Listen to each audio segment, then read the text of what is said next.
хамтдаа сууцгаая. За тэгээ өнгөрсөн бүтэн сайдар өвөл байсан. Өнөөдөр хавар байна. За энэ бүтэн сайдар нөгөө 100-ны сар эхэлж байгаа учраас 100 байх болно. За 3 үйлдвэрлэлийг ойрхон ингээд нэг дор энэ баг харж шүү. Баг нэг өдөр 2-3 үйлдвэрлэл харж байна. Хөдөө орон нутагт сайн мэдээний баг очиод олон жилийн өмнө 90-ад онд за тэгээд нутгийн хүмүүс сайн мэдээ яриад хамт цаг гаргаад тэгээ явхаас өмнө та нарт залбирлын сэдв байна гэсэн манай нутагт ерөөсө бороо орохгүй байна. Ингээ бороо нийтлээ залбирч болдго юм уу болох уу гэсэн болно штэ. Ингээл тэгээ бид нар залбирыг бас нутгийн та нарт залбираарай гэж хэлээл. Залбираад за одоо та нар залбираарай гэдэг нөгөө шинэ хүний хэлсэн чинь л эзэн минь энэ нутагт хур бороо оруулж гэж гацсан чинь хажуугийнхаа шинэ хүн үргэлжлүүлээд гүн туслалцаа үзүүлнэ гэсэн. Тэгэхээр бид нар үнэхээр бас байгаль цагаарын төлөө бурхан талархдаг, залбирдаг тийм ээ. Бурхан бас хариулдаг амин. Бурхан үг хэлнээс илүү бидний зүрх сэтгэлийг сонсдог. Өнөөдөр би та бүхэнтэй Галаат номоос хуваалцъя. Тэгээд Галаат номын талаар Джон Стоттын жинхэнэ ирчлөө ном дээр маш бас дэлгэрэнгүй тайлбарсан. Би бас энэ номноос хуваалцах болно. За тэгээд Галаат ном дээр бидний итгэл за тэгээд хууль одоо Христийн ялгаа тийм ээ. За махан бие сүнслэг одоо өсөлт гэх мэт ингээд маш олон бидний Христ итгэлийн үндсэн сэдвүүдийг маш нарийн тайлбарсан Галаат ном дээр. Тэгээ өнөөдөр та нар сайн мэдээ итгэл зөвтгөлийн талаараас хуваалцъя. Тэгээ бид итгэлийн суурийг хэр зэрэг зөв гүн тавих тусам бид илүү сүнсээр зөв өсөх болно. Хэрэв бидний суур ингээд муу байх юм бол эсвэл нэг эргэлзээтэй ч юм уу дутууд өлмөг байх юм бол бид нар үнэхээр амжилттай ингээд өсөж чадахгүй. Тийм учраас бид суураа байнга бас шинчилж, батжуулж, хүчигжүүлж явах юм бол илүү гүнзгий бас байж заримдаа үндэс рүүгээ суйрлуугаан бас эргэж ирж явах юм бол бид илүү эснийг тод харах болно.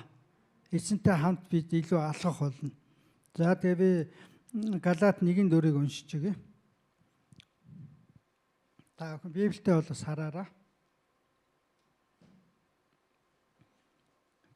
Галаат 1:4 бидний бурхан бөгөөд эцгийн хүслээр одоогийн ёрын муу үеэс биднийг гэтлэхийн тулд бидний нүглийн улмаас Иесус Христ өөрийгөө өгсөн юм аа. Одоогийн энэ ёрын муу үе гэж яг 2000 жилийн өмнө Иесус яг тэр цаг үеийг хэлсэн. Яг Паул амьдарч байгаа Иесус Христийн шинэ гэрээний тэр цаг үеийг хэлж байгаа. Энэ ёрын муу үе гэдэг. Тэгээ энэ үе дуусах байгаа. Одоо ч гэсэн энэ ёрын муу үе үргэлжилсээр байгаа. Иесус Христ ирснээрээ шинэ үеийг авчирсан. Тэр Бурханы амиар одоо амьдрах, тэр одоо мөнхийн амиар амьдрах, тэр шинэ үеийг Иесус Христ авчирсан. Тэр үе нь ч гэсэн одоо ч байгаа. Тэгэхээр бид одоо энэ үед ирэх үеийн амьдралаар амьдарч байна гэсэн үг. Одоо энэ цаг мөчтөө ирэх үеийн Бурханаас өгөх тэр сүр жавхлантай амьдралаас бид нар бас амсад тэр одоо мөн чанараар тэр зарчмаар бид нар одоо амьдарч байна гэсэн үг. Тэгэхээр сайн мэдээ бол ерөөсөө л хүн төрөлхтний нүглийг үрд загалмай далагдаад үхлээс амьсан Иесус Христийн тухай сайн мэдээ бол. Тэгээ заримдаа бид нар сайн мэдээд харахаараа манай сүмд ирээрээ, манай сүмстэн маш гоё, олон хүнтэй, маш сайхан хүмүүс явдаг гэл ингээд хэлдэг. Тэгээд нөгөө шинэ хүмүүс нь ирээл тэгэл чийстэ манай сүмд ирээд залбираараа, тэгэл бурхан чамд хариулна. Одоо тэг өр зээлч одоо бостой ингээл алга болно, өвчин зовлон чинь ингээл ор мөргөө болно гэл ингээл сүмд авчирдаг. За тэгэл нэг 2-3 явсан чинь сүмийн хүмүүс зарим нэг арх уусан ч юм уу хоорондоо маргалцсан ч юм уу янз бүр юмгаар гарангуут хаа вэ нөгөө сүм чинь гоё гээл сайхан үсгсэн чинь хаана вэ гээл нөгөө гайхаад нөгөө өр төлбөр алга бол гэсэн хаана вэ гээл ингээ гайхдаг те. Тэгэхээр тэр сүмд одоо сүм рекламж байгаа энэ нь бол бидний жинхэнэ сайн мэдээ ерөөсөө биш. Бид нар жинхэнэ авралын сайн мэдээ бид нар хүмүүст хүрэх хэрэгтэй. Тэр хүмүүс хүлээж авсан ч хүлээж аваагүй ч тэдэнд таалагдсан ч таалагдаагүй ч бид Иесус Христийн талаар хуваалцдаг. Тэнс бид сүмээ рекламдаал те итгэгч нараа ингээ рекламдаал байдаггүй. пастор ахлагч нэг рекламдаал байдаггүй. Энэ бол Бурхны чуулган. Бурхан өөрөө чуулганыхаа тэргүүн. Бидний итгэлийн зохиогч бол Есүс Христ юм. Үнэхээр бидний итгэл бол бидний итгэл биш. Бурхны итгэл. Бурханаас өгсөн итгэлж биш. Бүр Бурхны өөрийнх нь итгэл. Бидний хүч бол ариун сүнсний бидэнд өгсөн хүч биш. Харин бидний дотор байгаа ариун сүнсний хүч байхгүй. Бидний сүнслэг энэ өсөлт, энэ амьдралын энэ хүч, ойлголтын, итгэл найдрын энэ хүч бол яг бидний дотор байгаа ариун сүнсний өөрийнх нь хүч байхгүй. Тийм учраас ямар нэгэн бид нар Бурхан өгчөөл за маа энэгээр ингээд 7 хоног амьдраараа маа одоо өгсөн шүү. Наатаха дуусгач ба наатаха. Аятайхан 7 хоног хүргээр бүтэн сайдрын шамд нэг юм өрөөлөглөө. Одоо тэг аятайхан наатаха хүргээд аятайхан дараагийн бүтэн сайдар тэгээд нэг аятайхан дуусгачлгүй энэ 7 хоногт хүргээрээ гэл ингээл нэг юм өгж байгаа биш. Тэр ивэл өрөөлийн их үндсэн Бурхан өөрөө. Тэгээ Бурхан өөрөө бидэнтэй хамт байгаа. 7 хоногийн турш амиа 7-24-оор ингээ 24 цагийн турш тэр ивэл өрөөлийн Бурхан тэр хүч чадалтай биднийг бүр хайрладаг. Бидний анхаарал тавьдаг Бурхан өөрөө хамт байгаа. Тийм учраас бид нар ингээд өдрүүддээ өрөөлөө алдчих гал алга болчих үедээ дуусчих үедээ гэл ингээл нэг жоохон хэрэглээл ингээл жоохон өгөөл нэг ийм байх хэрэггүй. Тэр өдөрт Бурхан 24 цаг өгдөг шиг тэр өдөрт бас л бүрэн дүүрэн өөрийгөө өгдөг. Аминь. Бурхан өөрийгөө бидэнд өдөржингөө өгдөг. Тэр Израильчуудыг би таныг тэрсэн би өдөржин таныг ингээд дуудсан гэж хэлдэг. Харин та нар намайг сонсоог өгдөг. Израильчуудыг Бурхан бүр ингээд хайрлахыг хүсэж, өрөөхийг хүсэж, хүчрхжүүлэхийг хүсэж, тэгээд дуудаж ярихад заримдаа Израиль сонсоог. Завгүй. Амьдрал сайхан байна. Бурхан одоохондоо хэрэггүй. Бид нар болж гин. Сайхан байна гэд ингээд заримдаа Бурхан руу ханддаггүй, хариулдаггүй, заримдаа сонсдоггүй ийм л байд. Тэгээд заримдаа ингээд Бурханаас бүр холдцоо хойно ингээд Бурханыг дуудахад Бурхан хариулаагүй. Тэднийг ингэж Бурхангүй амьдралыг үзээсэй, мэдрээсэй. Тэдийг дараа үедээ бас мэдүүлээсэй гэд ингээд заримдаа Бурхан чимээг байдаг. Тэгэхээр сайн мэдээ бол ерөөсөө Есүс Христ өөрөө юм аа. Есүс Христ өөрийгөө бидэнд өгдөг нь 2000 жилийн өмнө өгсөн, одоо ч өөрийгөө өгсөөр байгаа. Энэ бол үнэхээр сайн мэдээ. Өөр Монголд нэг шинэ хүн сайн мэдээ ирсэн чинь ерөөсөө хүлээж авахгүй байсан. Хэрэггүй. Яг чаа юу хүмүүсийн ягсан. Над юу ч хэрэггүй. Тэр Есүс хэрэггүй. Надад зоос хэрэгтэй гэсэн. Тэр нэг шодрог гар байсан нөхөр. Тэгээд яриад гэрчлээл хүлээж авдгоо. Тэгэхээр нь бүр аргаа ороод үгүй танд хайртай Бурхан байдаг бол эн чинь сайн мэдээ өстэй. Бүр ингээд таны төлөө, таныг хайрлаа, таныг ойлгодог, мэддэг ийм Бурхан байдаг бол сайн мэдээ бизтэй гэсэн чинь дуурахгүй байна аш. Бас Бурхан байвал бас хүлээж авчих гэж байгаа мó бас байвал бас тэ хэрэгтэй ч гэж бодож гинөө. Тэгэхээр үнэхээр бидэнд хайртай Бурхан байдаг нь тэр хүүгээ Иесус хүүгээ бидэнд өгсөн сайн мэдээ. Тийм учраас бид Христийн дотор байнга байх хэрэгтэй. Тийм учраас бид цуглаандаа ирдэг. Тийм учраас бид итгэгч нартайгаа нөхөрлөдөг, залбирдаг. Тэгээд сайн мэдээний үнэн бол итгэлээр дамжин зөвтгөх. Ерөөсөө сайн мэдээний гол үнэн. Бид итгэлээр дамжин зөвтгөх бол ямар нэгэн үйлсээр биш.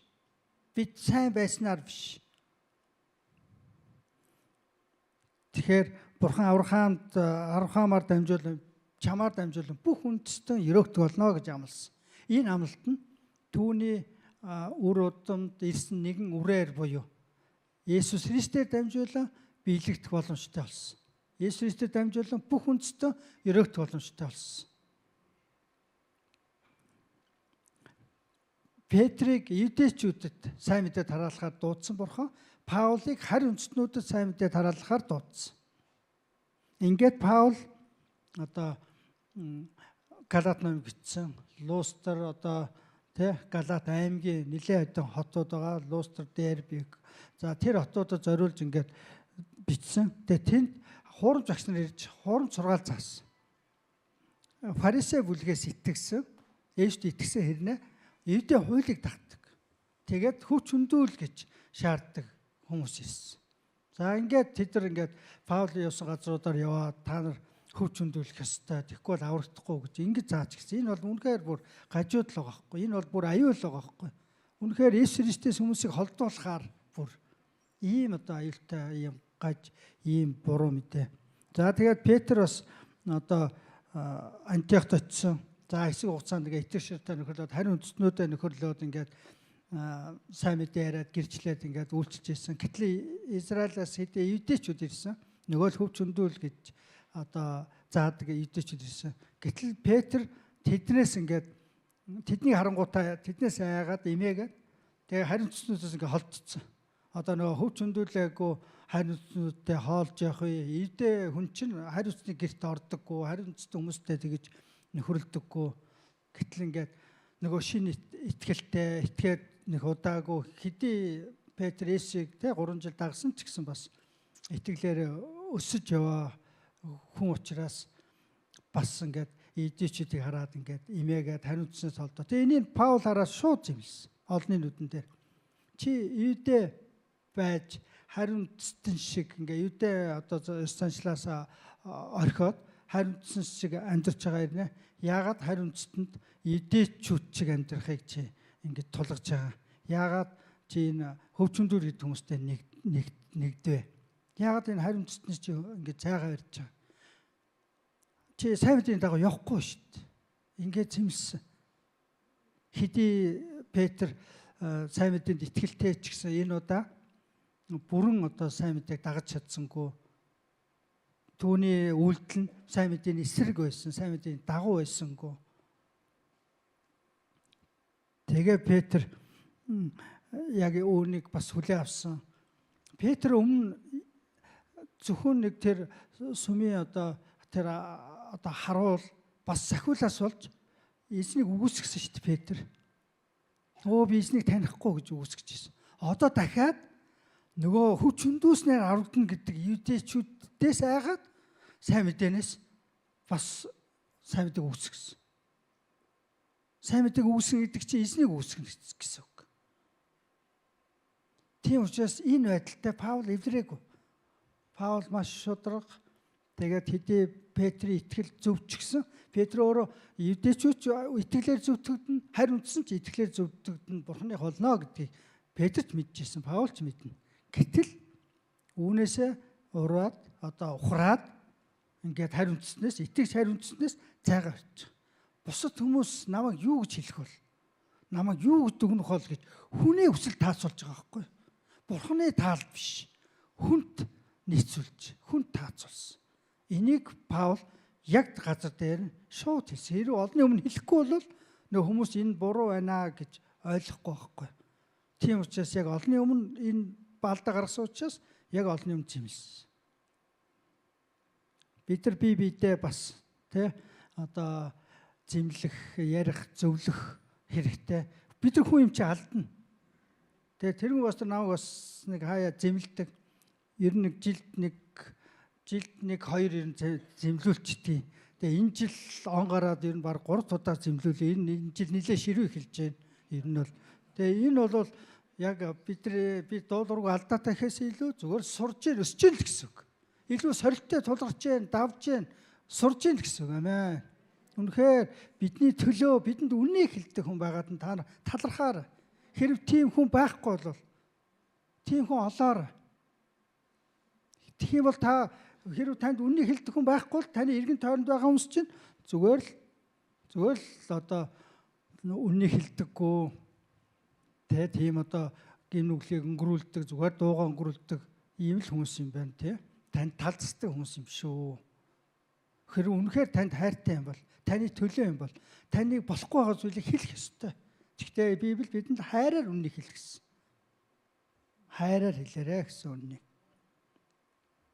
За ингээд Петрийг зэмлсэн. Тэгээд Паул бол ерөөсөө сайн мэдээний үннийг хадгалахын тулд Петрийг зэмлсэн. Сайн мэдээ бол Есүс Христ итгэсэн евдээ болон харь үндэстэн бүхий л хүмүүсийг аврах чадaltaй. Сайн итгэл дээр нэмэх юм байхгүй. Сайн мэдэн дээр нэмэх юм байхгүй. Сайн мэдээнээс өөр Есүс Христийн сайн мэдээс өөр сайн мэдээ гэж байхгүй. Ондоо сайн мэдээ гэж байхгүй. Ерөөсөө ганцхан сайн мэдээ байгаа. Энэ бол Есүс Христийн тухай. Тэгээ энэ сайн мэдээ нь Бурхан нэгүслээрээ гинтнүүдийг зөвтгдөг гэдэг ийм сайн мэдээ.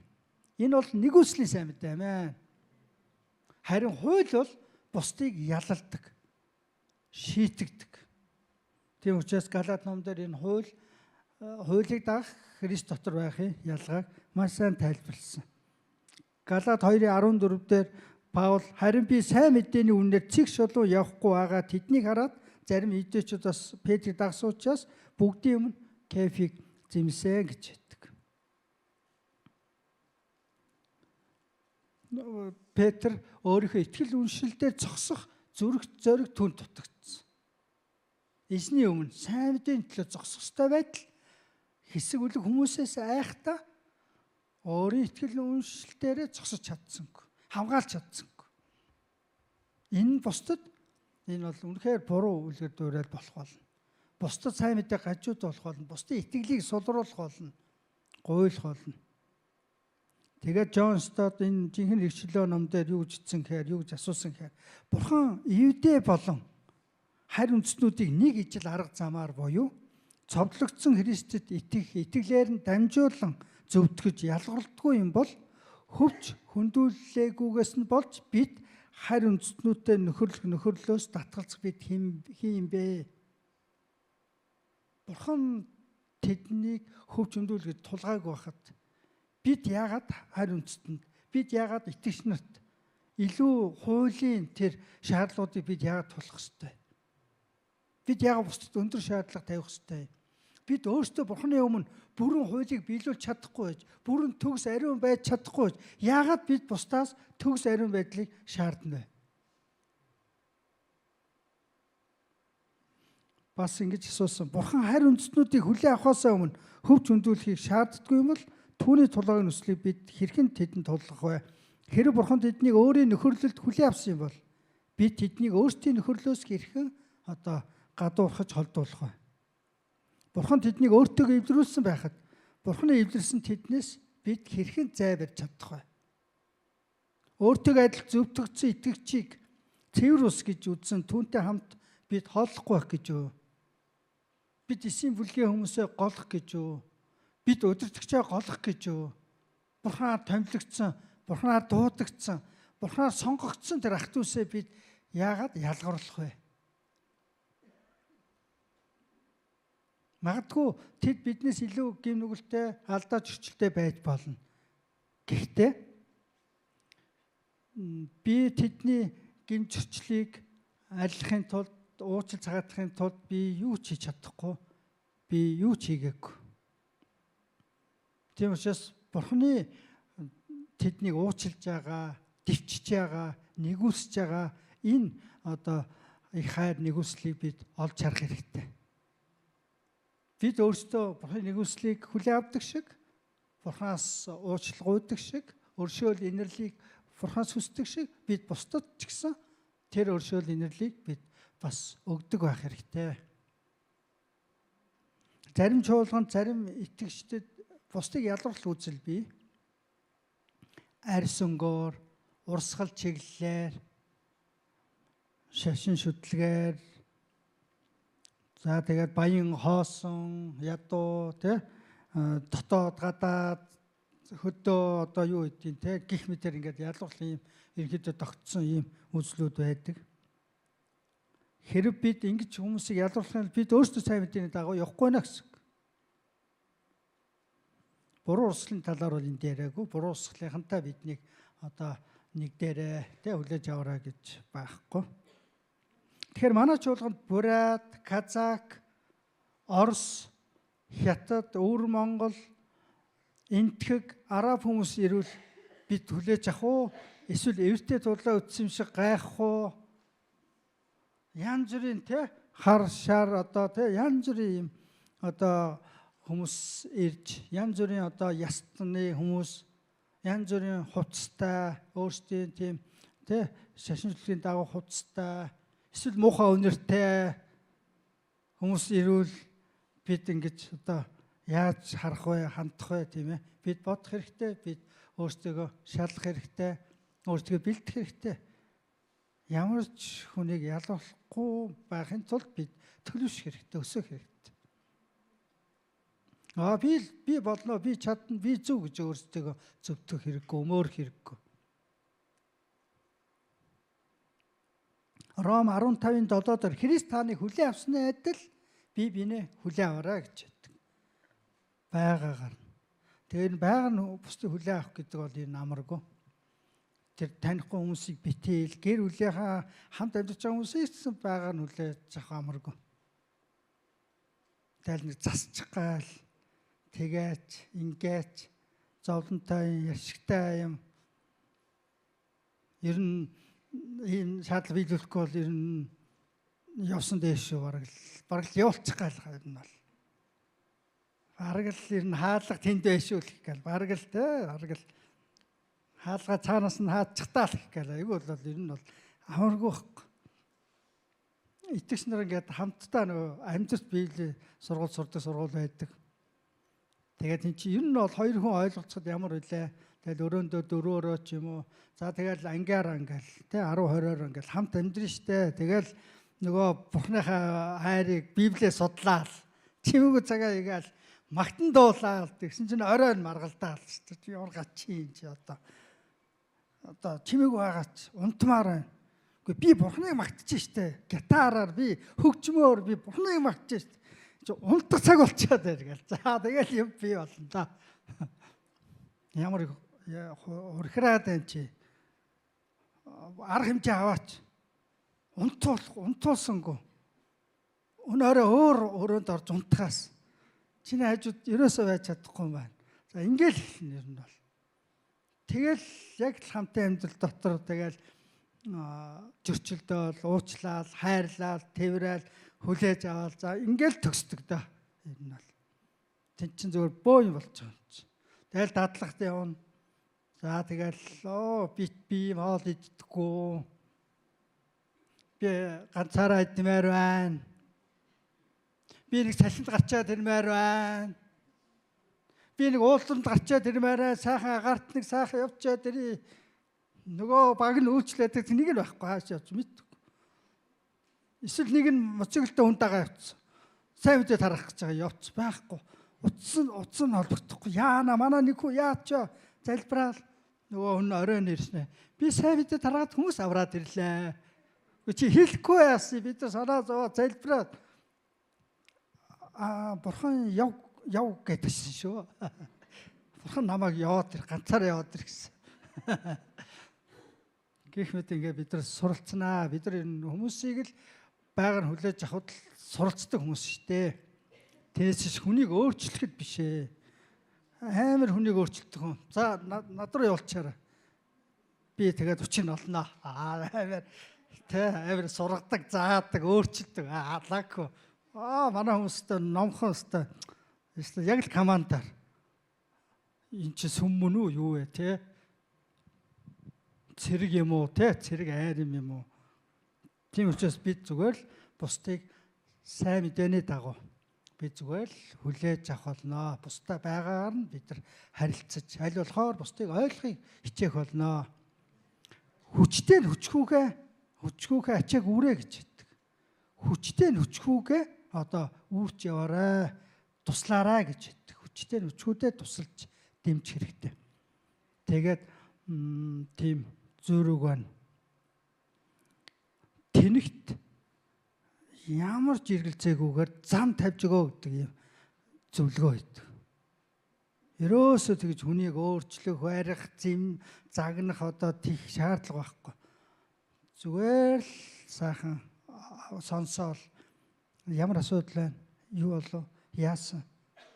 Зүгээр сонсоол ойлгохыг хичээгээл ингээл байгаар нь л хүлээж авмаар байна. Мартин Лютер зөвтгөл бол сайн мэдээний үнэн бөгөөд үүгээр дамжуулан жинхэнэ итгэгчид бий болдгоо гэсэн. Зөвтгөл бол яг буруутгалын эсрэг утгатай үг. Тэгээд зөвтгөл нь бурхан нүгэлт хүмүүст хүртэх ёсгүй, зохисгүй тэр тааллыг үзүүлж зөвд гэж тооцох явдал юм аа. Хүртэх ёсгүй тааллыг, тэр ёроолыг бурхан өгдөг. Үүнийг л зөвтгөл гэдэг. Тэгэхээр бурхан нүгэлтнүүдийг зөвхөн уучлал цагаатгаа зогсохгүй, бүр өөртөө хүлээн аваад зөвд хүнтэй харьцаж буй мэт одоо харилцаж байгааг зөвтгөл гэдэг. Бүр ямар ч буруу юм хийгээгүй юм шиг. Бүр ингээд зүгээр л чам уучлаа гэдээ орхиогүй.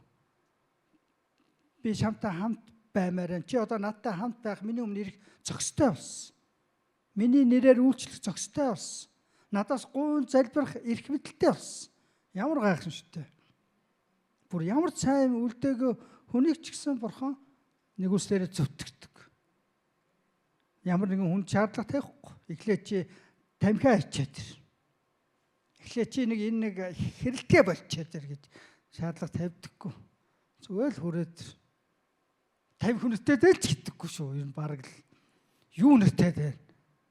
Чи сая яг яасан гэх шалгаахгүй те. Тэгэхээр Паулыг шүмжлэгчд Христ итгэлээр ингээд зөвтгтэн гэдэг онол чинь наач аюултай онол шүү дээ. Тэгээ наад чи хүмүүсийн ёс суртахууны ойлголт ингээд сулруулад байна шүү дээ. Зүгээр л зөвтгөөл зүгээр л уучлал чинь болоо. Энд чинь хүмүүсийн гин нүглийг өөгчлөөд байгаа юм биш үү гэдэг. Сайн үйлс хийхгүй зүгээр л итгэлээр бурханд хүлээн зөвшөөрөгдөн гэдэг чинь хууль зөрчигд хүрэх юм шүү. Тэгвэл муу өмсөг зөвтгтийн бол бидний сайн байх ямар утгатай тэгвэл. Тэгээ бидний сайн байх ямар ч үн цэнэгүй юм уу тэгвэл. Ингэж одоо хүмүүс Христийг шүүмжилдэг. Тэгвэл бид дуртайгаа игээл таалагснаар амьдрах боломжтой юм шүү дээ. Бурхан зөвтгтийн бол зөвтгөх нь гэж. Тэгэхээр бурхан зөвтгөл бол ийм биш. Паул би зөвтгцийнхаа дараа нүгэл үйлцээр байх юм бол энэ миний буруу болохоос биш Христийн буруу биш гэж хэлсэн. Тэгэхээр би өөрийгөө буруутгаж болно, хүмүүс намайг буруутгаж болно, харин хэн ч Христийг буруутгаж чадахгүй гэж хэлсэн. Тэгэхээр итгэлээр зөвтгөх нь нүгэл үйлтийг зоригжуул дэмжиж байгаа хэрэг биш. Зөвтгөл нь хүний байр суурийг өөрчилдөг атлаа. Зам чанарыг хөндлөгөө орхидог хууль шиг биш ээ. Хуулиас ялгаатай. Хууль бол хүнийг ариусгаж зөвтөхийн тулд биш. Харин гим нүгэлтэй гэдгийг баталгахын тулд өгөгдсөн. Чамд аврал хэрэгтэй гэдгийг ойлгуулахын тулд хууль өгөгдсөн. Хууль нь мөн бурхнаар өгөгдсөн учраас хуулийг бас итгэгчид үл ооших ёсгүй. Хууль хамаагүй биш. Бид хэдий чөлөөлөгдсөн, зөвтгөгдсөн ч гэсэн бид хуулийг бид тоолгүй өнгөрөөж болохгүй. Хамгийн гол нь хуулиар аврагдахгүй гэдгийг л бид мэдчих хэрэгтэй. Хуулийг дагснаар аврагдахгүй зөвтгөгдөхгүй. Үүнийг л мэдчих хэрэгтэй. Харин дэрэгдэхээ хайрласнаар бид хуулийг биелүүлдэгэ гэж хэлсэн байна. Есүст итгэсэн хүн сүнсээр төрдөг учраас тэр хүн өөрчлөгддөг. Тийм учраас тэр түүний хуучин амьдрал нь ингээд дуусгар болдог. Ингэж өөрчлөгдсөн хүн хуучин амьдрал руугаа гин нүгэл рүү тэмүүлэхгүй, хүсэхгүй гин нүглийг. Ингэж хүн өөрчлөгдөж зөвтгцэн, ингэж ариусдаг. Тэгэхээр Паул би Христийн хамт цовдлогдсон амьд байгаа нь би биш харин Христ миний дотор амьд байна гэсэн. Паул өөрийнхөө хуучин сэтгэлгээ хуучин хүнийг өхүүлсэн. Бурханы өмнө бүрэн бууж гисэн. Паул шиг бүх зүрхээр эзэн зориулсан хүний амьдрал бас тийм олон биш. Гэхдээ үнэхээр байна. Үнэхээр Паул ч гэсэн бидэнд яаж бурханыг одоо зөвхөн бурханы төлөө л амьдралаа зориулсан байгаа Паул. Өөр юуны төлөө ч ийм гайхамшигтай үлгэр дуурайл байгаа. Тийм ч учраас Паул зоригтойгоор намайг дуурай гэсэн. Би Христийг дуурайдаг шиг та нар намайг дуурай гэсэн. Та нар ингээд Иесуст чадахгүй, харж чадахгүй ингээд тий ийм байгуул ядаж намайг дуурай гэсэн. Тэгээ бид нар хүмүүстийг ижил чадахгүй намайг дуурайгаараа. Эсвэл бүр эсрэгээр одоо намайг битээ дуурайгаараа, намайг битээ хараа. Иесусыг л хар гэхүү. Сайхан өөрөөсөө зайлуулаад одоо хариуцлага зогсож байгаа хэрэг. Би гинтхэн. Би шинхэн. Би яах вэ? Би бол итгэл нэг явж байгаа тийм нэгүслэр аврагдсан л нэг гэмтэн намайг битээ хар. Есүсийг хараарай гэл. Нөгөө хүн Есүс хаана байгаа би хармаар шүү дээ. Харуулцгаач. Тэ. Бурхан болохоор чи харуулчихаач гэдэг тэр бидийг тэ. Чи харуулах ёстой хүн шүү. Тэр хүн чинь Есүсийг харж чадахгүй. Тэгэл чамааг л харна шүү дээ. Тийм ээ. Тийм учраас бид одоо Христ жижиг Христ яваад шүү дээ одоо. Христ. Бөөн Христэд сууж байна энд. Ямар олон Христ вэ? Тийм учраас бид зөвтгөж байгаа нь бид нүгэл үлдэхгүй гэсэн үг бас биш. Бид нүгэл үлдэх боломжтой, харин бид нүгэл үлдэхийг хүсдэггүй. Тэгэхээр хамгийн чухал хэрэгцээ бол хүн Бурханаар хүлээн зөвшөөрөгдөх. Бурхантай зөв харилцаатай байх. Бурханаар зөвтгөгдөж Бурханаар хүлээн зөвшөөрөх. Энэ л хүний ерөөсө бүх хүний хамгийн чухал хэрэгцээ. Энэ хэрэгцээтэй бусад хэрэгцээг харьцуулах бүр арга байхгүй. Хүн бүрийн хамгийн чухал хэрэгцээ бол Бурхантайгаа өөрийнхөө тэр ариун бүтээсэн нэгнтэйгээ зөв харилцаатай байх нь хүний энэ тэргүүний хамгийн чухал хэрэгцээ. Шийдвэр зохиох хамгийн чухал асуудал чинь энэ байхгүй. Үүнийг л шийдэж чадвал бусад асуудлууд чинь шийдэгдэх болно. Бурхан оролцох болно. Бурхан өрөөх болно, дэмжих болно. Энэ л асуудлыг зөв хэм хэмжээнд байлгаж энэ харилцаан дээр өсчил байх юм бол Бурханы өмнө ямар нэгэн буруутгалгүй, ямар нэгэн харилцаа саадгүй байх юм бол энэ бол та яг зөв зам дээр алхаж байна гэсэн. Та үнэхээр зөвтгөгдөжээ. Та үнэхээр итгэжээ. Тэгэхээр Бурхантай ойлгохтой итгэж чадахгүй, залбирч чадахгүй, тэгээ Бурхан даатгаж чадахгүй, тэгэл өөрийнх нь төлөө залбирах хин нэг л дандаа л ирж хайдаг бол таны итгэл чинь үнэхээр сул байна. Та Есүст л итгэх хэрэгтэй. Түүний амлалтанд итгэх хэрэгтэй. Мартин Лютер миний юу хийх ёстойг биш, миний юу хийх ёстойг биш. Харин Есүст миний төлөө юу хийснийг заадаг сайн мэдээг сонсох хэрэгтэй гэсэн. Хууль бол бидний хий гэдэг байхгүй. Тэгж болохгүй. Чи тэгэх ёстой. Хууль бол ерөөсөө бидэнтэй л ажилтдаг. Биднийг л шахаал ерөөсөө ингээл шалгаал ерөөсөө чи яасан зөв юм хийсэн үү, буруу юм хийж гэнэ үү гэл ингээл яллаа. Чи энэ буруу юм хийчлээ. Чи буруутай, чи зөрчичлөө, чи хуулийг зөрчичлөө. Ингээл бидний ерөөсөө амар зай үзүүлэхгүй хууль. Харин Бурханы нэгүүлсэл бол итгэл бол харин бидэнд амар тайван зөвтгөл өгдөг. Амар тайвны өгдөг, баяр хөөргийг өгдөг. Тэгэхээр хууль бол хүний хийх ёстой зүйлийг заадаг бол сайн мэдээ бол Есүс бидний төлөө юу хийснийг заадаг. Тэгээд Паул Галатианд хэн таныг мэхлэв гэж ганц тоон дээр асуусан. Хэн таныг мэхлэвэ? Жинхэнэ сайн мэдээнээс Бурханаас иргэх хөвч хүндүүсний аврагдана гэдэг энэ одоо энэ хүнээс одоо хүний одоо Бурханаас ирээгүй энэ одоо зүйлийг хэн танарт ярьваа гэсэн.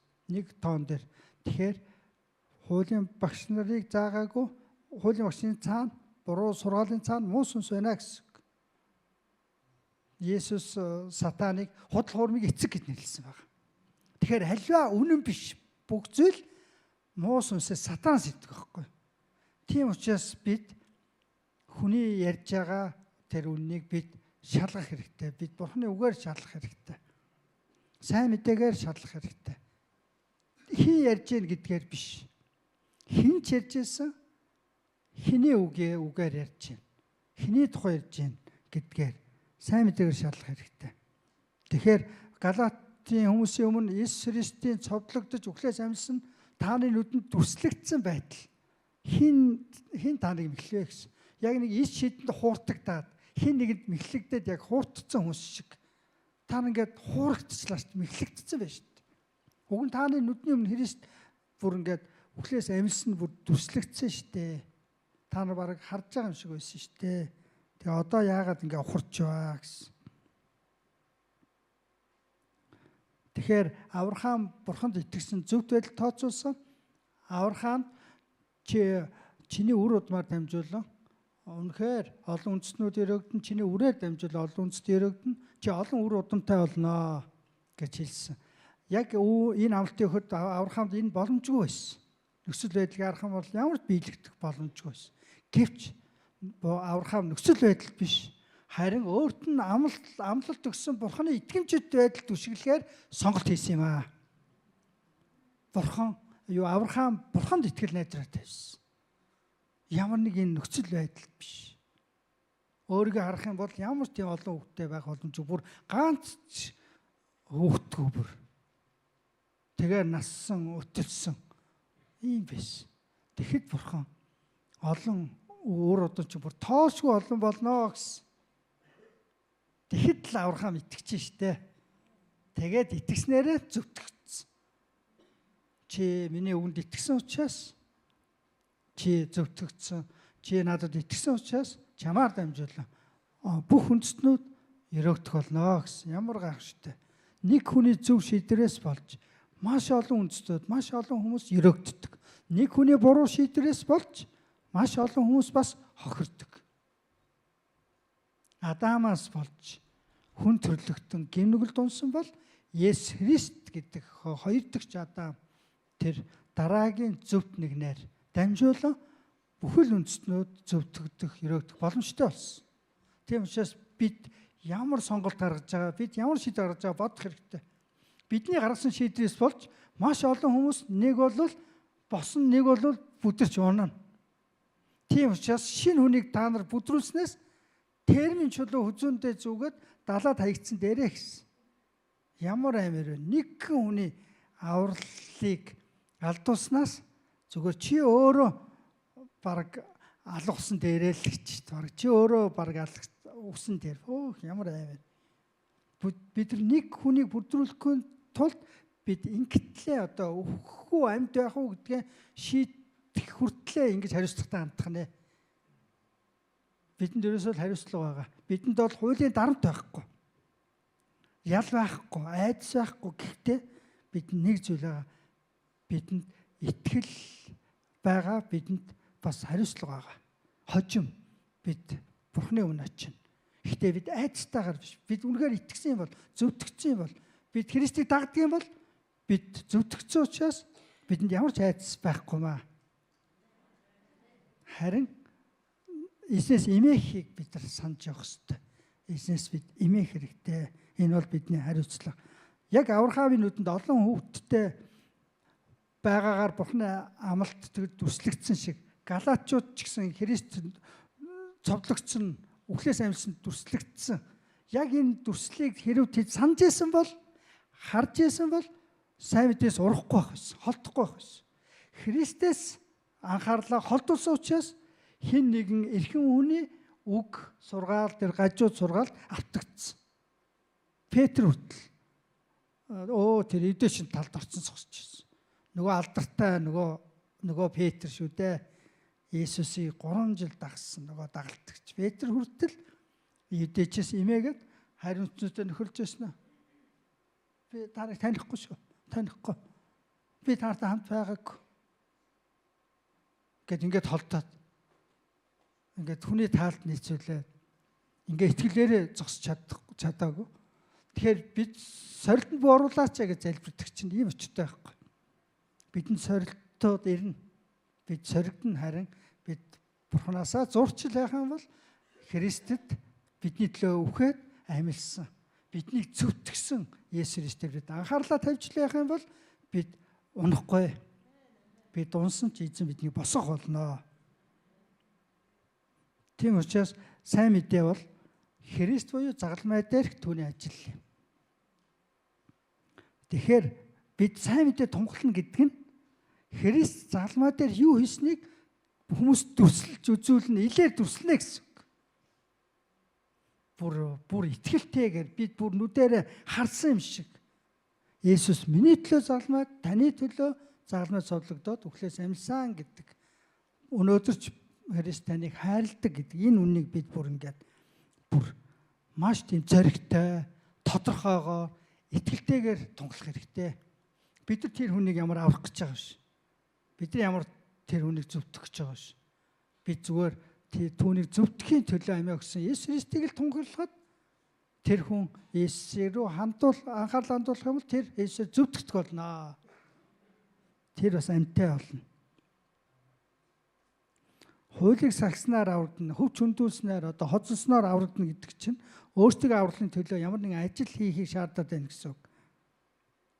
Харин итгэл юу гэж хэлдэг вэ гэвэл Христийн ажил дотор биднийг амраадаг итгэл нь. Хууль ажилуулдаг, итгэл биднийг амраадаг. Ямар гайхан шүү дээ.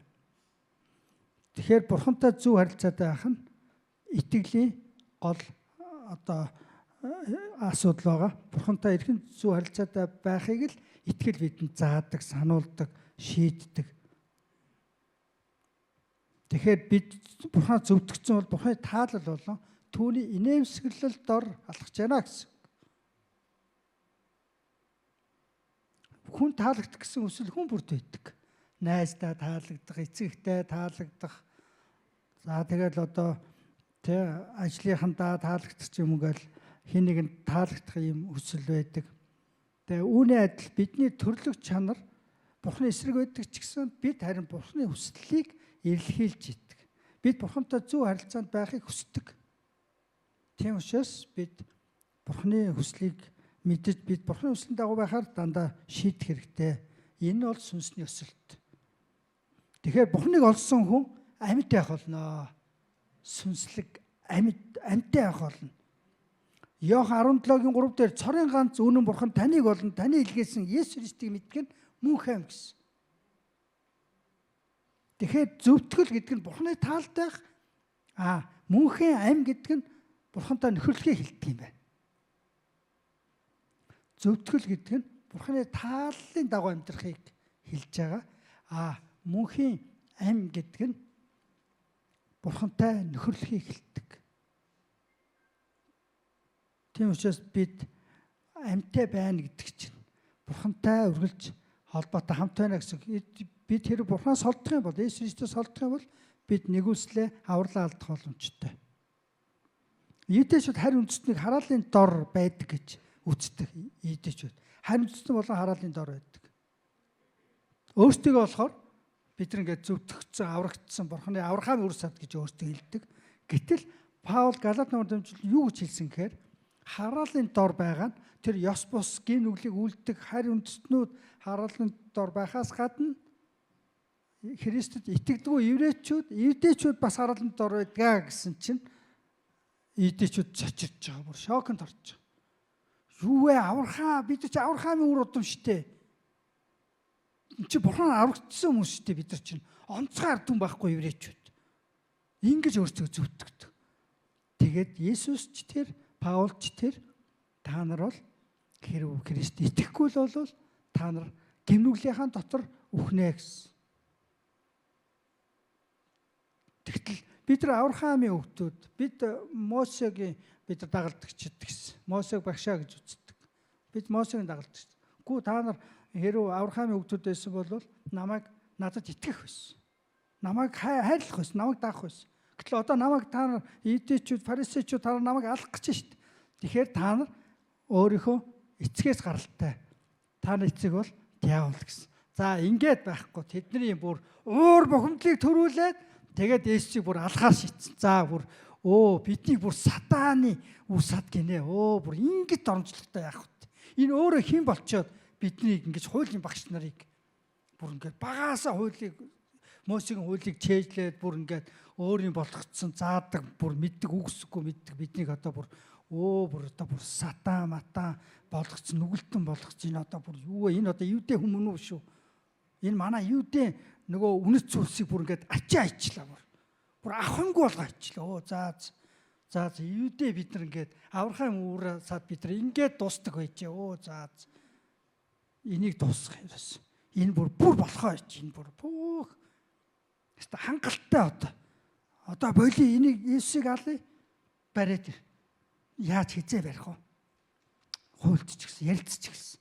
За энэ бүр одоо олон нийтийн олон түвний өмнө бидний нэр хүндийг бүр ингээ байхгүй бүр газраар нэг ачаа, шалаар нэг дараагаа ичлээ бүр бидний хинч биш бүр юу ч бодохчлаа бүр. бүр одоо бүр чөтгөр болгоод шүү дээ. Арайчд. Бурханы ард түмнийг одоо бүр ерөөсө бүр чөтгөр гэж нэрлээ. Энэ одоо ямар хүн бэ энэ? Энэ бүр өстой Бурханы дормжилж байна. За ерөөсө аалаа. За хин барих уу, яг үезээ барих уу?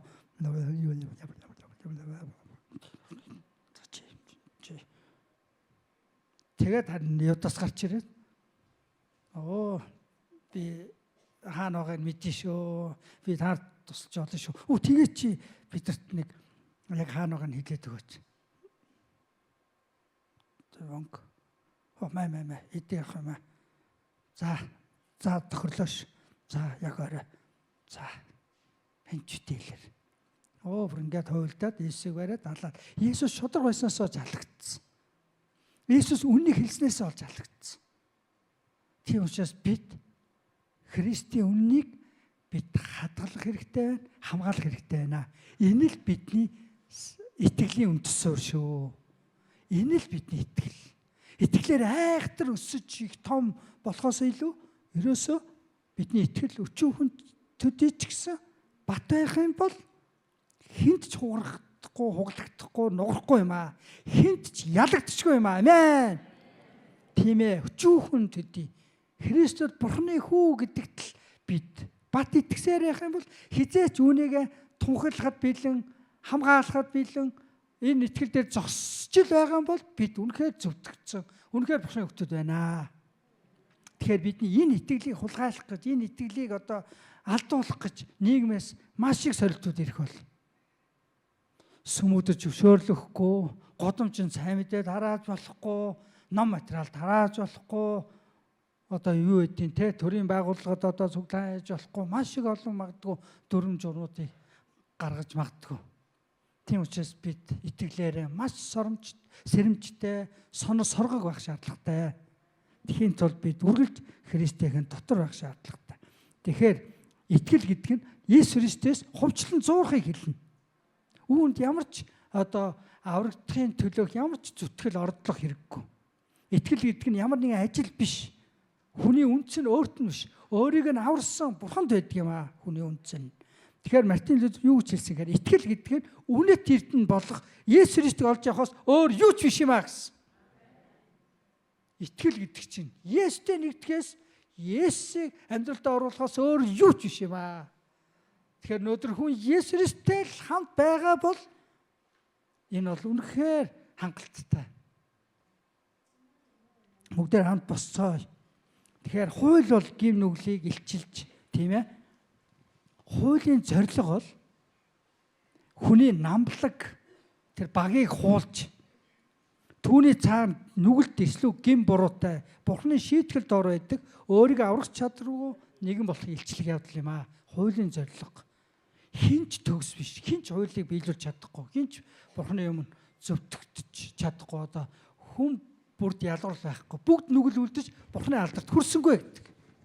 Хүн бүр Бурхны алдарт хүрдэггүй гэсэн. Тэгэхээр хууль үүнийг бидэнд тодорхой харуулдаг. Бид бол Бурхнаар нэгүнсэгдэх зохисгүй гэдгийг хэлдэг. Тэгэхээр загламаагаас өөр бидэнд ингэж бидний нүүр цариг илчлэх зүйл хүн төрлөختийн түүхэнд хааж байхгүй. Өөр юу ч байхгүй. Загламаас өөр хүний үнэн төрхийг харуулж чадах зүйл загламаас өөр юу ч байхгүй. Тэгэхээр Христийн загламад цодлогдсон Кальвари гэдэг газар бид очих хүртлээр бид өөртөө зөвт гэж боддог, өөртөө бид өмөрдөг, бид өөртөө зөв гэж боддог, сайн гэж боддог. Гэвч тийм биш. Бид Христийн загламаа дээр очиход ямар ачаагүй, ямар үрдэлтэй, ямар узаргийн нүгэлтэй нэгэн болохоо мэддэг. Тэгээд тэр загламаагаас амилсан эзэн өөд бид харддаг юм аа. Бид амилсан Христтэй хамт алхдаг. Бид зөвтгөгдсөн. Бид Бурхны хүүхэд нь болж өршөөгдсөн амин. Бид энэ нэгүслээ бид алдаж болохгүй. Бид загламаа өмнө эрэхтэй өөртөө хэм хэмжээг мэддэг. Ихэнх хүмүүс өөртөө өчүүхэн гэдгийг мэдэх дургүй байдаг.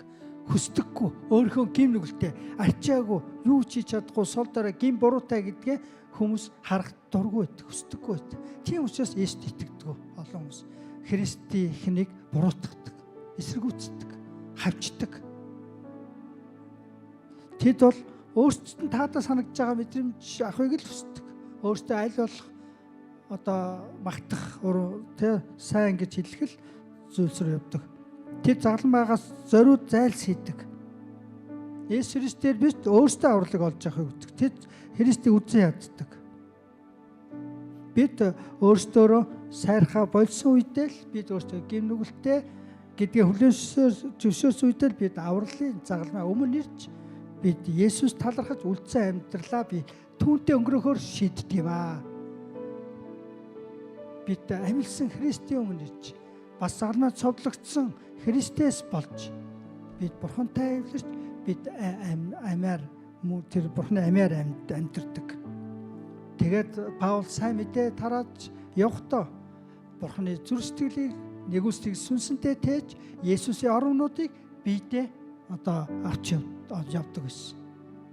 Тэгээд өнөөдөр итгэж биднийг ч гэсэн сайн мэдээний төлөө бидний зориг зүрхтэй байгаасаа, үн чодрог байгаасаа гэцгсэн. Галаат номоор дамжуулаа. Сайн мэдэн дээр нэмэх юу ч байхгүй.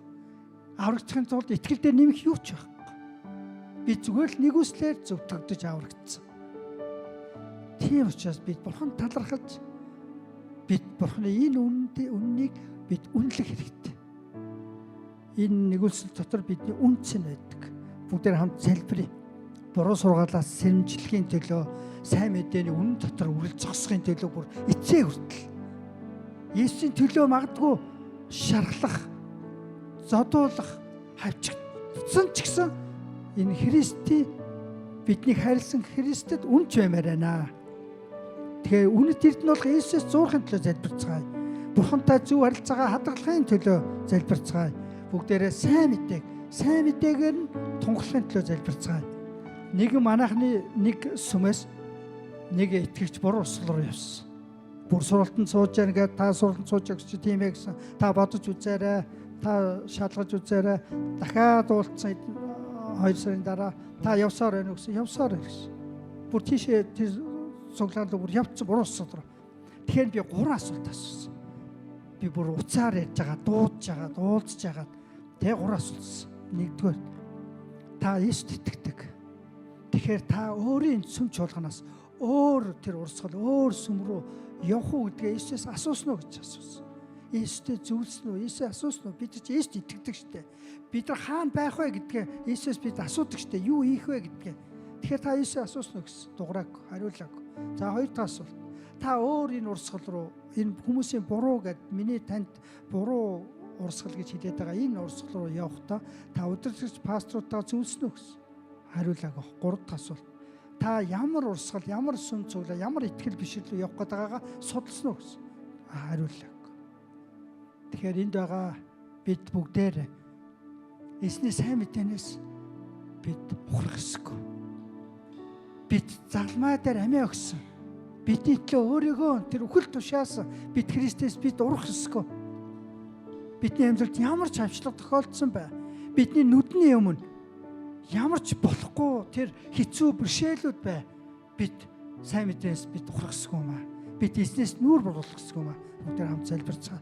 Оо Бурхан Аава Иесус бүгдээр чамд дуугаар залбирцгаа. Тийм ээ эзэн Бурхан минь. Оо Бурхан Аава эзэн минь. Биднийг хайрлаж, биднийг амиа өгсөн. Бид эцээ үнч байсан Иесус танд баярлалаа.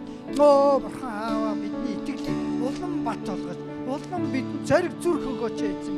Иесусээ танд итгэлтэй байх, танд үнэнч байх, таны сайн мэдээд байгаа амьдрал, таны сайн мэдээд тунгалах зориг зүрхийг өгөөч. Яг одоо таньсгооч. Аава бидэнд уруу татлах сорилтууд ирэхэд биднийг итгэмжтэй байлгаж өгөөч. Оо биднийг сайн мэдээд таны үгэн дээр зогсоож өгөөч эзэн минь. Бүр итгэлээр маань өсгөж өгөөч. Тийм ээ эзэн. Бидний итгэлийг сүнсийг хурцлаач эзэн минь. Оо халелуя.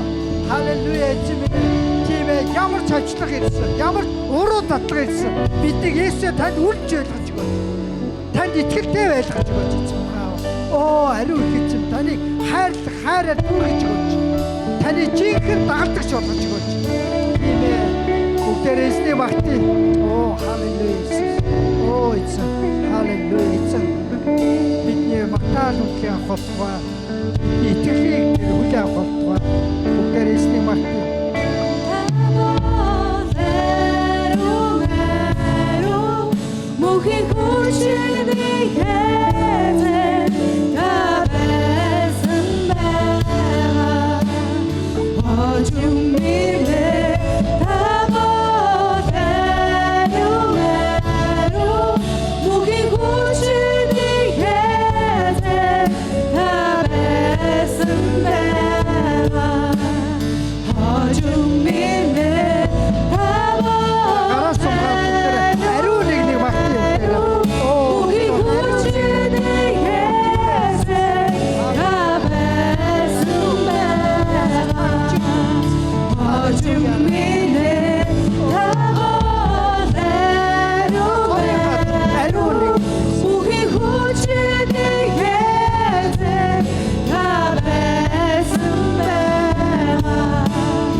хожим таныг ирэхэд биднийг танд үнэн ойлгож өгөөч.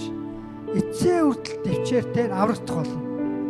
Эзэн танд үнэн ойлгож өгөөч. Бидний төлөө амиа өгсөн Есүс Христэд тэр хаадын өмнө Понти Пилат захирагчийн өмнө тэр хаадуудын өмнө үннийг хэлсэн Есүс Христ чиг биднийг таны үнэн, таны хэн болох, таны юу хийсэн биднийг итгэмжид итгэлтэй ойлгож өгөөрэй. Бидний итгэлийг хурцлаач, бидний сүнсийг хурцлаач эзэн бурхан ааваа. Таны үннийг тунхаглах зүрх зориг өгөөрэй. Бид өөрсдөө биш, бид таныг өргөмжлөхийн төлөө амьдрах болно. Бид яг одоо өөрсдөө даруусган тань өмнө ирж байна. Бид өөрсдөө хоослоо ирж байна. Эзэн минь өөрийн сүнс нэгүслэр биднийг дүүрэх болтугай Есүсийн нэрээр залбирлаа. Амен.